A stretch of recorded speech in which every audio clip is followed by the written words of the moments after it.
मौलाना राहत उल्लाह फारूकी साहब से गुजारिश करूं, जो कि जामिया मोहम्मदिया मंसूरा मालेगांव के उस्ताद हैं, सीनियर उस्ताद हैं। और अल्लामा उजैर शम्स साहब से आप 2 क्लास जूनियर थे, और काफ़ी गहरा रब्त था आपका अल्लामा उजैर शम्स साहब से। तो मैं उनसे गुजारिश करूंगा कि वो अपने तासुरात पेश फरमाएं। किसी शायर ने कहा है कि तुमसे मिलने की खुशी बाद में दुख देती है, तुमसे मिलने की खुशी बाद में दुख देती है, जश्न के बाद का सन्नाटा बहुत खलता है। मौलाना अबू अनस। अल्हम्दुलिल्लाह अल्हम्दुलिल्लाह वकफ़ा वस्सलामुन अला इबादिही लज़ीना इस्तफ़ा अम्मा बाद कुल्लु नफ्सिन ज़ाइक़तुल मौत। आज ये प्रोग्राम शेख उज़ैर शम्स रहमहुल्लाह से मुतालिक मुनाकिद हो रहा है और मुझको भी कुछ बोलने के लिए मदऊ किया गया है। हकीकत में मेरा ताल्लुक शेख उज़ैर शम्स रहमहुल्लाह से तकरीबन 54 साल से था। 1968 ईस्वी में मेरा दाखिला जामिया रहमानिया बनारस में हुआ और उसी वक्त उसी के एक हफ्ते के बाद शेख उज़ैर शम्स रहमहुल्लाह का भी दाखिला जामिया रहमानिया बनारस में हुआ और उनके तीसरी जमात में उनका दाखिला हुआ और मेरा जो है पहली जमात में दाखिला हुआ और उनके जो छोटे भाई थे उमैर, उनका दाखिला मेरे साथ हुआ और हम लोग एक साथ रहा करते थे, खाते थे, पीते थे, सब कुछ थे। तो हाँ, इसके बाद जो है शेख उज़ैर रहमहुल्लाह तीसरी जमात में थे, लेकिन कोई ऐसी बात नहीं थी। लेकिन जब सालाना इम्तिहान हुआ तो पूरे जामिया रहमानिया में पहला नंबर उनका आया और उस वक्त एक बहुत बड़ा एक प्रोग्राम हुआ था जामिया सल्फिया में और उसमें ऐलान भी किया गया उनके लिए जो है जामिया सल्फिया की कुछ यादें शेख उज़ैर रहमहुल्लाह से मुतालिक। जामिया सल्फिया में के प्रोग्राम में वो बहुत अक्सर हिस्सा लिया करते थे, खिताबत हो या सहाफत हो या किसी चीज में।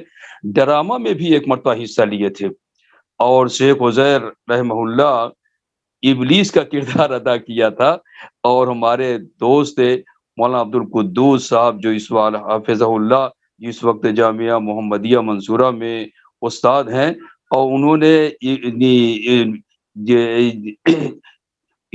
उन्होंने जिब्रील का किरदार अदा किया था।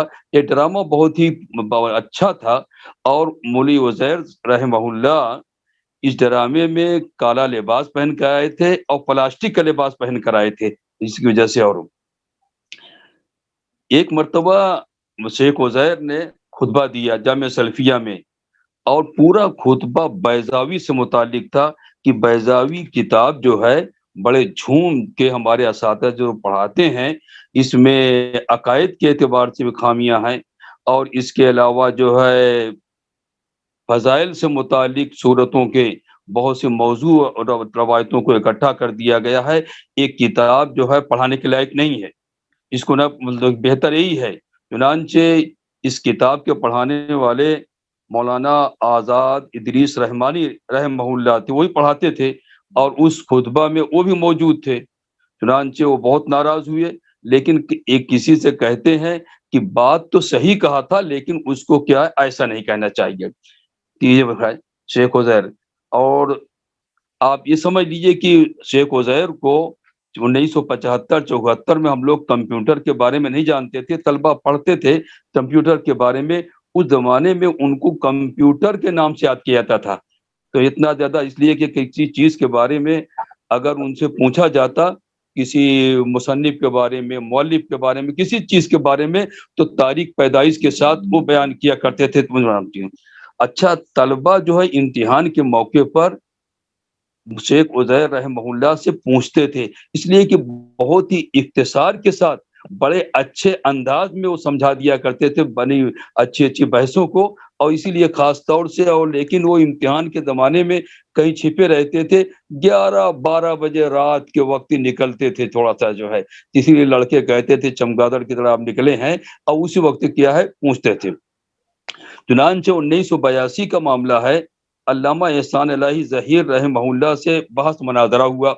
उनका जो है मक्के में हरम में ना, और पहले तो शेख उज़ैर साहब रहमहुल्लाह थे اور شیخ عاقل رحمانی رفیع احمد عاقل صاحب جو اس وقت آسٹریلیا میں سکونت اختیار کر چکے ہیں، اور یہ دونوں ساتھی جو اکثر رہا کرتے، 3 آدمی اکثر عزیر کے ساتھ جامعہ سلفیہ میں بھی اور مدینہ یونیورسٹی میں بھی رہا کرتے تھے۔ مولانا عبد المعید صاحب جو اس وقت جامعہ محمدیہ میں پرنسپل ہیں علی گڑھ والے، اور دوسرے جو ہے رفیع احمد جو اس وقت آسٹریلیا میں ہیں، اور شیخ عزیر، اس لیے کہ دونوں کے اندر الحمدللہ علمی لیاقت بھی تھی اور استنباطات بھی تھے، اور اچھی طریقے سے مسائل کو سمجھتے تھے، اور مناظر قسم کے بھی تھے تمام چیز۔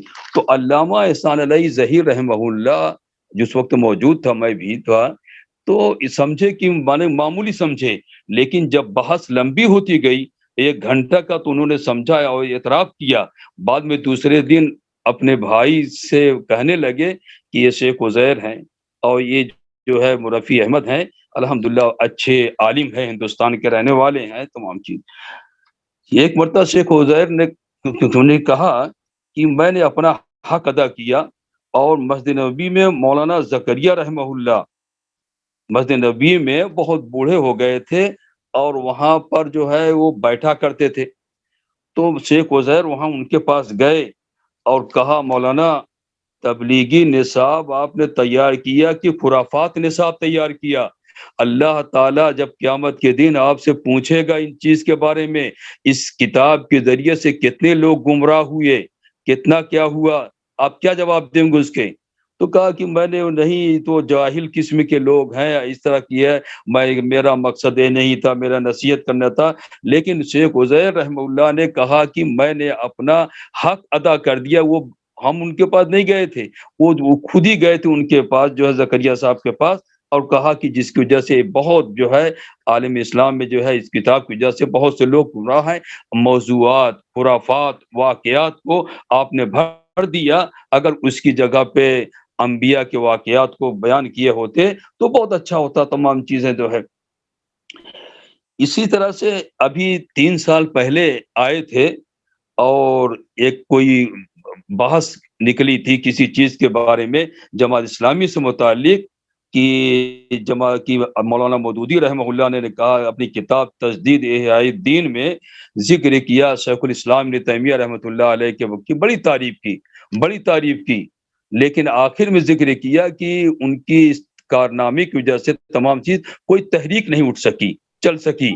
تو شیخ عزیر رحمہ اللہ نے ان کا رد کیا اچھی طریقے سے، اور کہا کہ شاہ ولی اللہ رحمہ اللہ جب حج کے لیے گئے تھے تو ابو طاہر بن ابراہیم القرانی سے پڑھا، اجازہ لیا، حدیث کو پڑھا، اور یہ ابو طاہر بن ابراہیم القرانی جو تھے، ان کے والد شیخ الاسلام ابن تیمیہ رحمہ اللہ کے دفاع میں ایک کتاب لکھے تھے۔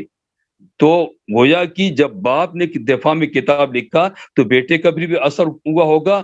اور اس کے بعد شاہ ولی اللہ رحمۃ اللہ علیہ جب حج کے بعد ہندوستان آئے تو ان کی تحریک جو چلی، وہ تحریک پوری جو ہے شیخ الاسلام ابن تیمیہ رحمۃ اللہ علیہ کی ہے، بڑے اچھے انداز میں انہوں نے اس کو کیا ہے بیان کیا۔ تو یہ عزیر شمس رحمہ اللہ سے ہمارے بڑے اچھے تعلقات تھے، اور ہم جب وہاں پر گئے تھے 2001 میں حج کے لیے گئے تھے، تو میں نے ان کو کتاب پیش کی، کہا کتاب لغات القرآن، کہا کتاب مجھ سے پہلے مل چکی ہے، اور میں مکتبہ سلام والوں کو پیش کیا تھا کہ ان لوگوں کا ارادہ تھا کہ لغات القرآن کو اختصار کے ساتھ چھاپا جائے، لیکن میں نے دکھایا ان کو آپ کے تھوڑا تفصیل سے ہے، اور ہم چاہتے ہیں کہ کوئی اختصار کے ساتھ جو ہے یہ ہے۔ تو چنانچہ ہمارے تعلقات ان سے بڑے اچھے تھے۔ اللہ تبارک تعالیٰ سے وقت بھی کم ہے، نہیں تو ان کے بارے میں کچھ اور باتیں بتائی جاتی ہیں۔ اللہ تعالیٰ سے ہی دعا ہے کہ اللہ تعالیٰ انہیں جنت الفردوس میں جگہ عطا فرمائے، آمین۔ السلام علیکم ورحمۃ اللہ وبرکاتہ۔